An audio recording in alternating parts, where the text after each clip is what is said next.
Ապրիլի 20-ին Կիրակի հայ առաքելական եկեղեցին նշեց Քրիստոսի հրաշափառ հարության տոնը։ Մեր եկեղեցում տաղավար բոլոր տոների հաջորդ օրը ննջեցյալների հիշատակության օր է։ Ապրիլի 21-ին բոլոր եկեղեցիներում մատուցվեց Սուրբ Պատարագ, ապա կատարվեց հոգեհանգստյան կարգ։ Մեռելոց հիշատակության օրերը սգո օրեր չեն, ասում են եկեղեցու հայրերը։ Քրիստոնեությունը վերացրեց մահվան վախը, տալով հարության իրականությունը։ Եվ ուրեմն գերեզման այցելելիս մենք այդ ուխտաբեր ավետիցն ենք փոխանցում ննջեցյալներին, հարությամբ է, որ նրանք պիտի վերստին կենդանանան։ Հոգևոր հայրերը այս գիտակցությամբ են հորդորում այցելել ննջեցյալներին։ Ուր է մահ քո հաղթությունը և ուր է գերեզման քո խայթոցը։ Այս խոսքերով պատարագիչ Կոմիտաս քահանա Աղևոնդյանը սկսեց քարոզը։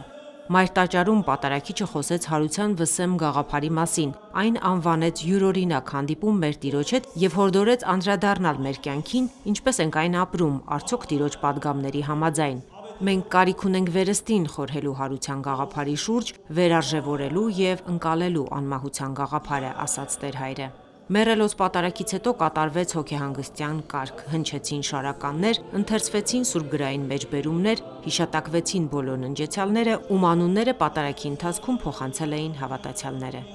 Լուսինե Բալյան, Վռամ Խանամիրյան, Եկեղեցական կյանք։